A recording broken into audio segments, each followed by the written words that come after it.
بہت مشہور واقعہ نہج البلاغہ میں خطبہ حمام جس سے جڑا ہوا خطبہ ہے، اس میں مولا کے چاہنے والے نے کہا صف لنا یا علی یا امیر المومنین، صف لنا المتقین، ہمارے سامنے متقین کی صفات بیان، اور ایسے بیان کریں کہ گویا میں اپنی آنکھوں سے دیکھ رہا ہوں۔ تو مولا نے فرمایا کہ اے حمام کوئی اور بات کرو، فرمایا حمام کوئی اور بات کرو، کہ مولا مجھے متقین کی صفات بیان فرما کے دیں، میں ایسا ہی ہونا چاہتا ہوں جیسا متقین کو ہونا چاہیے۔ حضرت نے قرآن کی ایک آیت تلاوت فرما دی، یا حمام اتق اللہ واحسن ان اللہ مع الذین اتقوا والذین هم محسنون، اے حمام تقوی پروردگار اختیار کرو اور نیکیاں کیا کرو، اللہ متقیوں کے ساتھ بھی ہے اور نیکوکاروں کے ساتھ بھی ہے۔ یہ کہہ کر مولا علی علیہ السلام خاموش ہو۔ اس نے کہا مولا نہیں، مجھے بتائیں متقی کسے کہتے؟ تو راوی کہتا ہے فتساقل علیہ السلام ان جواب، اللہ راوی کہتا ہے مولا علی مکمل یہ چاہتے تھے کہ جواب نہ دیں، لیکن اصرار جب بڑھنے لگا تو مولا علی نے جواب دینا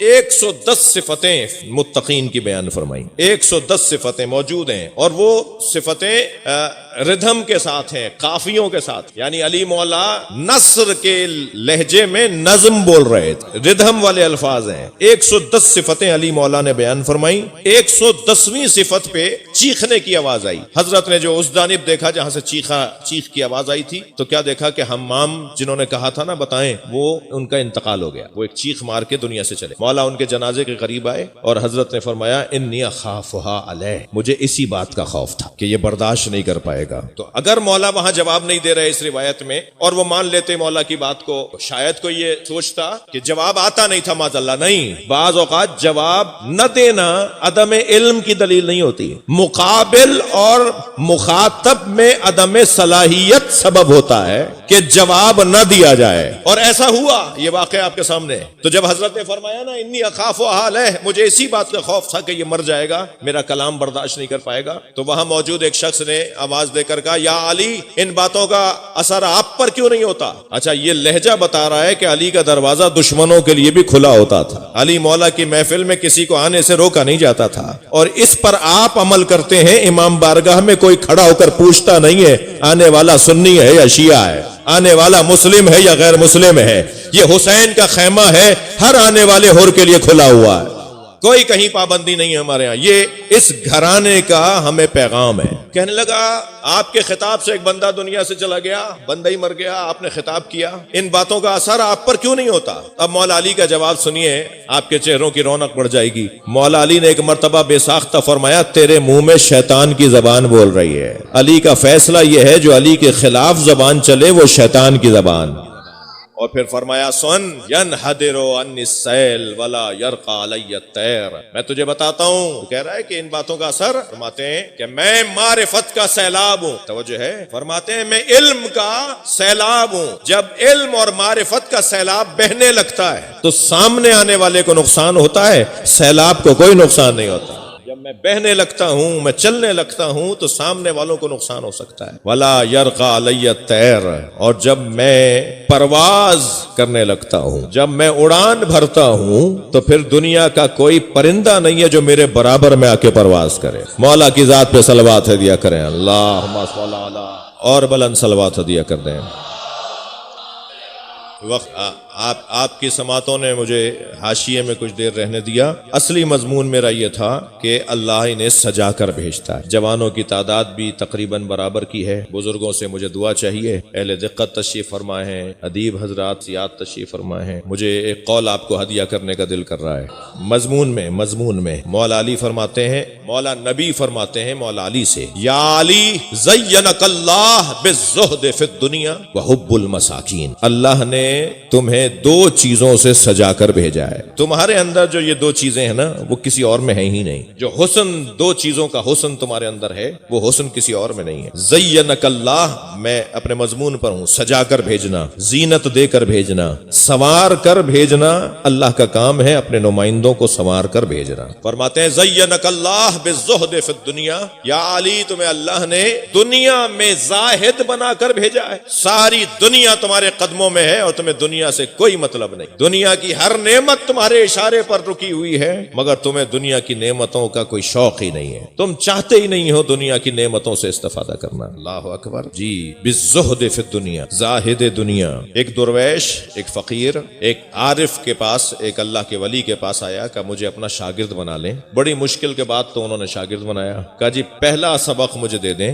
کہا کوئی سوال ہو تو پوچھو. کہا سوال میرا یہ ہے کہ فرمائیں زاہد کسے کہتے ہیں, فرمائیں زہد کسے کہتے ہیں. انہوں نے کہا کچھ دیر میرے ساتھ رہو تمہیں احساس ہو جائے گا کہ زہد کسے کہا. کچھ دیر باتیں ہوتی رہیں. سید علی قاضی طباطبائی کا یہ واقعہ ہے, صاحب کرامت عالم. انہوں نے کہا میرا وقت ہونے کو ہے, میں ایک خاص وقت پہ مولا علی کو سلام کرنے جاتا ہوں. اس سے 1 منٹ پہلے نہیں, 1 منٹ تاخیر نہیں. ایک مخصوص وقت ہے میرا, میری گھڑی کا ٹائم ہے کہ اس وقت مولا کو سلام کرنا. ریاضتیں ہوتی ہیں ایسی ہے. کہا چلو میرے ساتھ چلو, میں مولا کو سلام کرنے جا رہا ہوں, میرے ساتھ چلو. ہم آدھے رستے میں یہ جو درویش آیا تھا نا پوچھنے کے لیے کہ زہد کسے کہتے, اس نے کہا حضور مجھے معاف کیجیے گا, میں آپ کے گھر واپس جا رہا ہوں, آپ حرم چلے جائیے مولا کے پاس, میں آپ کے گھر جا رہا ہوں, وہاں میرا کشکول رہ گیا. کشکول دیکھا ہے بچوں آپ نے؟ فقیر ہی نہیں مل رہے نا. صلوات پڑھیں ذرا محمد و آل محمد. اللہم صلی علی. فقیر بھی اب وہ بینک والا کارڈ لے کے چلتے ہیں کہ اس میں ڈال دو پیسے. پہلے وہ فقیر کشکول لے کے چلتے تھے, اور ویسے بھی فقیر آج کل مل بھی نہیں رہے. یہ جو روڈ پہ مانگ رہے ہوتے ہیں نا, یہ فقیر نہیں ہے, ذلیل ہیں. وہ کشکول کا ایک نیا نام. تو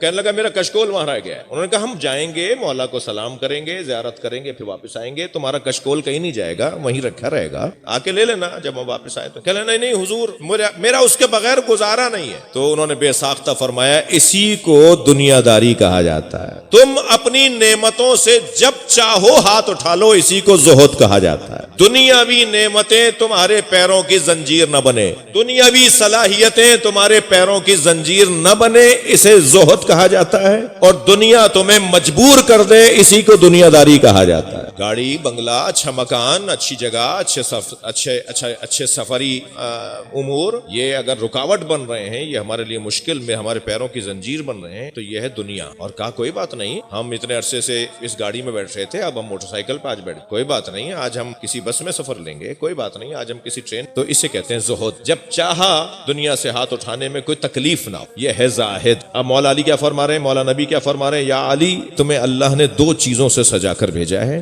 ایک تمہیں دنیا میں زاہد بنایا ہے, دوسرے تمہیں مسکینوں سے پیار کرنے والا بنایا ہے. تم فقیروں سے پیار کرتے ہو, تمہارے مزاج میں ہے مسکینوں کے ساتھ دوستی کرنا. ایک جانب علی, آپ وہ سارے فضائل ذہن میں لائیے جو آپ مدتوں سے سنتے اور پڑھتے آ رہے ہیں, ہر عنوان میں علی علی ہیں. ایک جانب وہ مولا کائنات کے فضائل جو دنیا میں کسی کے نہیں ہے. یہ زور بیانی نہیں ہے, حقیقت ہے. سنی شیعہ نے لکھا ہے کہ سرکار نے فرمایا, اللہ اکبر, حضرت نے فرمایا لو ان الریاض اقلام, اگر دنیا بھر کے درخت قلم بن جائیں, والبحار مداد, اور دنیا بھر کے سمندر اور دریا اور نہریں اور دنیا بھر کا پانی روشنائی بن جائے, والجن حساب, اور جن گنتی کرنے بیٹھ جائیں, والانس کتاب, اور انسان لکھنے بیٹھ جائیں, ما احصو فضائل علی ابن ابی طالب, تو علی کے فضائل کو کوئی لکھ ہی نہیں سکتا. جس کے اتنے فضائل, جس کے اتنے عظمتیں اور مقامات, وہ جب کسی فقیر کے ساتھ بیٹھے گا تو وہ فقیر امیر ہو جائے گا یا نہیں؟ کہے گا جی مجھے ایسی دولت ہی نہیں چاہیے جو علی کو دور کر دے مجھ سے, اس لیے کہ علی تو بیٹھتا ہی فقیروں کے ساتھ, علی کی تو دوستی ہی مسکینوں کے ساتھ. وہ دولت میں لے لوں گا, میں اپنے پاس پیسہ جمع کر لوں گا, تو پھر میں تو مولا علی کی بیٹھک سے دور ہو جاؤں. مسکینوں کے ساتھ اپنی روٹی رومال میں باندھ کر فقیروں کے ساتھ بیٹھ کر, ایک دن رومال کی گرہ کھول رہے تھے تو ایک کے بعد دوسری کے بعد تیسری گرہ, ایک فقیر نے پوچھ لیا یا علی اس میں کیا ہے جو اتنا باندھا ہے اسے؟ جب وہ کھلا تو اس میں سوکھی روٹی. اس نے کہا کہ سوکھی روٹی بھی آپ نے اتنی گرہیں لگائیں؟ تو حضرت نے فرمایا میں اتنی گرہیں اس لیے لگاتا ہوں کہ حسنین اس پہ روغن لگا دیتے ہیں, حسنین اس پہ روغن لگا دیتے, مکھن گھی لگا دیتے, اور میں چاہتا ہوں کہ سوکھا. شکیل بھائی, میں نے اپنی آنکھوں سے یہ منظر دیکھا, شہباز قلندر رحمت اللہ علیہ کے مزار پر میری حاضری رہتی ہے. میں کافی میں خانقاہ میں بیٹھا ہوں, جو وہاں کے درویش ہیں ان کی خانقاہ ہیں, ظاہراً 18 کافیاں ہیں, ان میں جو حاجن شاہ کی کی کافی بگ فقیر. انگریز کے زمانے میں فقیروں میں ہو گیا جھگڑا. قلندر کے پرانی بات ہے 150 سال پرانی. تو انگریزوں نے فیصلہ کیا تو جس فیملی کو شاہ صاحب فیملی کو فیصلے میں کہا گیا کہ یہ بڑے بڑے فقیر کی فیملی ہے, یعنی فقیروں میں بڑی فیملی فقیروں کی یہ ہے, تو اس کا لقب پڑ گیا تھا بگ فقیر. وہ حاجن شاہ صاحب والوں کی وہ فیملی. وہاں میں بیٹھا ہوا تو ایک بہت بڑی مہنگی گاڑی میں ایک جوان آیا, گاڑی اترا مہنگے کپڑے پہ اور سلام یا علی مددتا ہوا ہمارے قریب سے گزرتا ہوا. ایک اسی جگہ میں ایک گی تھی پورا ڈلا ہوا. میں وہاں بیٹھا ہوا قلندر کے کلام سن رہا تھا, فارسی کلام. مجھے جتنا مزہ آ رہا تھا اتنا شاید کسی کو آئے, اور وہ جتنے فقیر تھے وہ سب فارسی میں قلندر کے کلام. شہباز قلندر کے تو سارا کلام فارسی میں ہے نا, شہباز قلندر کا سارا کلام فارسی. اور یہ بات میں یہیں آج اسلام آباد میں ایک بات کر دوں پنڈی میں کہ بعض لوگوں کا خیال ہے کہ شہباز قلندر شیش امامی تھے, اسماعیلی تھے. میں اسے نہیں مانتا. بعض لوگوں کا خیال ہے کہ وہ شیش امامی تھے, اسماعیلی تھے. میں نہیں مانتا. وہ اثنا عشری تھے, وہ 12 امامی تھے. صلوات پڑھیں ذرا محمد و آل محمد. دلیل دوں گا, دلیل یہ ہے کہ جو شہباز قلندر کے کلام جمع ہوئے ہیں اور ان پہ تحقیقات سے گزار کر جس کلام کو مستند کلام قرار دیا ہے, وہ جب ادیبوں نے, سندھ کے ادیبوں نے, فارسی زبان کے ادیبوں نے, تاریخ دانوں نے جب کلاموں میں سے شہباز قلندر کے جس کلام کو کہا کہ یہ قلندر کا ہے, اسے پھر حکومت نے اور اداروں نے جو مزار کیونکہ اوقاف کے انڈر میں ہے تو وہ دیوان ان کا چھپا ہے. اتنا ضخیم دیوان ہے, شاید 1200 صفحوں کا دیوان, وہ میرے پاس موجود. دیوان قلندر, اس کا نام دیوان قلندر نہیں ہے, اس کا کتاب کا نام دیوان قلندر نہیں ہے, حیدریم مستم قلندرم, اس کے اوپر یہ بڑا بڑا لکھا ہوا ہے. ذرا صلوات پڑھیں محمد و آل محمد. حیدریم مستم قلندرم, یہ اس کے اوپر لال رنگ کی کتاب. کہ بھائی اس میں ائمہ اہل بیت پر جو ان کے کلام ہیں وہ اسی ترتیب کے ساتھ ہیں جس ترتیب کے امام ہیں. مولا علی سے امام مہدی تک کا کلام ہے, یہی ترتیب ہے, یہی ائمہ اہل بیت کی جو ترتیب ہے اس کے مطابق ان کا کلام ہے. اگر وہ 6 امامی ہوتے نا تو کبھی امام رضا پہ کلام نہ کہتے, کبھی امام محمد تقی کو امام کہہ کر نہ پکارتے. وہ اسناشری تھے اور ان کا دور, ان کے کلام کے اندر جو پیغامات ہیں وہ ایک علیحدہ بحث ہے, کبھی کسی اور موقع پہ. بہرحال وہ اندر گیا اور واپس جو آیا تو میں تو کچھ دیر تک نہیں پہچان پایا. اس نے کالی دھوتی اور کالا چولا اور کالا اکتا, کالی تہبند اور کشکول گلے میں, اور وہاں کے مقصد ڈالے ہوئے, اور گاڑی اس کی وہیں کھڑی تھی اور مزار. مجھے تھوڑی دیر کے بعد, کچھ ہی دیر کے بعد احساس ہوا کہ یہ وہی ہے. میں نے حاجن شاہ صاحب سے پوچھا کہ جمان وہی نہیں؟ میں نے کہا یہ ماجرا کیا ہے, یہ تو کچھ اور. تو کہنے لگے یہ بہت بڑا زمیندار ہے, بڑی مادی اور مالی اعتبار سے, دنیاوی اعتبار سے بڑی حیثیت والا بندہ ہے. دیکھیے میرا اللہ اور پھر میرا مولا جانتا ہے, میں اس بار سے یہ بات, اس کے اندر ایک پیغام ہے. کہتے ہیں کہ یہ بہت مادی طور پہ بڑی حیثیت والا ہے. ہر کچھ مدت کے بعد نفس کشی کے لیے, اپنی روحانیت بڑھانے کے لیے, اپنی دنیا کی اسیری سے نکلنے کے لیے یہ خود کو فقیر بنا لیتا ہے. اور یہ ممکن ہے 1 ہفتے تک ایسے ہی رہے, اور ممکن ہے یہ 2 دن کے اندر اس کی جو اس کو غذا چاہیے تھی, روحانی غذا چاہیے تھی, ممکن ہے اسے 2 دن میں مل جائے. یہ واپس آئے گا, ایسے ہی کپڑے اندر جا کے چینج کرے گا, اپنی گاڑی میں بیٹھے. اور پتہ ہے کیا کر رہا تھا وہ وہاں کھڑا ہوا روڈ پہ, وہ قلندر کے مزار پہ وہ کشکول لے کے کھڑا ہوا تھا, بھیک مانگ. وہ بھیک جو مانگ رہا ہے وہ بھیک, اسے ٹکوں کی ضرورت ہی نہیں ہے, اسے نوٹوں کی ضرورت نہیں ہے, اسے لوگوں کے دھتکارنے کی ضرورت, اسے لوگوں کے ڈانٹنے کی ضرورت ہے. کوئی اس کا جو بت ہے وہ توڑے, وہ جو بت بن گیا. صلوات پڑھ لیں ذرا محمد و آل محمد.